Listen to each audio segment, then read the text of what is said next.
जी Swami Samarth friends. आज हम बात करने वाले हैं पीरियड्स के बारे में, जो आजकल सब कुछ खुल के बात करते हैं और सबको खुल के बात करनी ही चाहिए। क्यों तो जो फ्रेंड्स ये जो विषय होता है ये बहुत ही लोग छुपाते हैं। कैसे बात करें कैसे नहीं, मतलब पुराने ज़माने के जो लोग होते थे ना, वो कैसे थे, मतलब 5 दिन तक 7 दिन तक छूना नहीं, ऐसे नियम हमारे शास्त्रों में थे।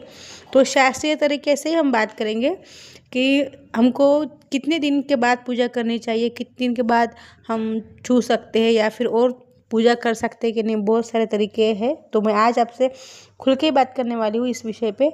तो देखिए, जिस तरह से हमारे शास्त्रों में जो नियम बताए गए हैं कि हमको 4 दिन या 3 दिन तक नहीं छूना चाहिए।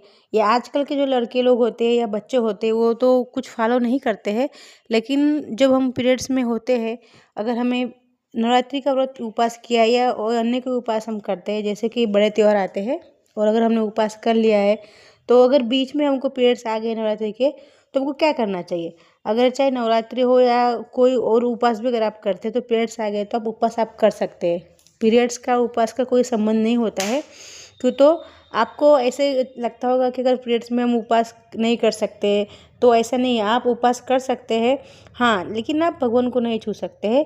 आप चाहे तो मन में मंत्र जाप भी कर सकते हैं, लेकिन आप भगवान को नहीं नहीं छूना है। और आपको मन में आप मंत्र जाप कर सकते हैं। उसके बाद आपको, आजकल तो ऐसे रहा नहीं कि 5 दिन 10 दिन, ऐसा कुछ नहीं है। आप अगर आपको रात को हुआ है, समझो अगर आपको रात को 12 बजे के पहले अगर पीरियड आ गए हैं, तो आप उसी रात को ही आप पहला दिन पकड़ सकते हैं। मतलब रात को हो गया है तो 12 बजे के पहले, तो आप समझो सोमवार को आपको पीरियड्स आ गए, तो आप सोमवार से आपका पहला दिन पकड़ा जाएगा। तो बुधवार गुरुवार से आप खाना पका सकती है, सब कुछ कर सकते हैं। अगर आप आपके घर में नियम फॉलो करते हैं तो उसकी बात है। जैसे अभी हमारे घर में तो हम नियम फॉलो नहीं करते हैं, तो हम खाली खाना नहीं पकाते या भगवान को नहीं छूते, लेकिन बाकी सब जगह हम जा सकते आ सकते। और अगर आपके घर में अगर ऐसा नियम है, तो आप 3 दिन तक नहीं छूते, तो किसी, मतलब अलग जगह बैठ सकते हैं, या फिर आजकल अगर भगवान के रूम में आप नहीं जाते या आप किचन में नहीं जाते, तो 3 दिन तक ही चलता है। बाद में 4थे दिन से आप सब जगह जा सकती है, आ सकती है। क्यों तो शास्त्र में भी लिखा गया है कि 4थे दिन के बाद नारी पवित्र हो जाती है। क्यों तो अगर आपको 4 दिन के बाद भी अगर पीरियड्स आ रहे हैं, तो मतलब ये आपका शरीर का कुछ बीमारी हो सकती है या कुछ अन्य विकार हो सकता है, लेकिन इसको पीरियड में नहीं गिना जाता है। हमारे शास्त्र में तो ऐसा ही कहा गया है कि 4 दिन के बाद आप पवित्र हो गई है, तो आप खाना भी पका सकती है, आप पूजा पाठ भी कर सकती है। तो इस तरह से मैंने आपको बताया। अभी और एक बात आपको बताती हूँ, अगर आपको महीने में 2 बार पीरियड आ जाते हैं, तो देखिए 2 बार आ जाए तो उसको पीरियड्स में नहीं गिना जाता है। क्यों तो वो आपके अभी देखिए, वैसे हमारा पीरियड्स होता है 22 दिन के बाद या 23 दिन के बाद। अगर हमको पीरियड्स आ जाए तो पीरियड्स में गिना जाता है। लेकिन 15 दिन में एक बार, मतलब महीने में 2 बार अगर आपको पीरियड्स आ जाते हैं, तो वो पीरियड्स में नहीं गिनने में आता है। वो आपके अन्य किसी शारीरिक अस्वस्थता के कारण हो सकता है, या कुछ अन्य प्रॉब्लम हो सकता है आपका शरीर का, इसे भी होता है। इसमें आपको कुछ आपकी शरीर में गड़बड़ी की वजह से होता है, तो आपको ये नहीं मानना चाहिए। मतलब आप एक ही बार का पीरियड्स को आप मान सकते हैं। और आप अगर आपको ब्लीडिंग, समझो आपको ब्लीडिंग हो रहा है, तो क्या करना है, तो आप नहाने से भी पवित्र मानी जाती है, ठीक है। लेकिन अगर आपको पीरियड महीने में एक बार होते हैं, तो आपको 3 दिन के बाद आपका सिर धोना है, 4थे दिन बाद में आप पवित्र ही मानी गई है। तो इस प्रकार से प्रसाद खा सकती है आप भगवान का मंत्र जाप कर सकती है, लेकिन भगवान को छू नहीं सकती है। बस एक ही नियम है, बाकी तो और कुछ नियम नहीं है इसमें।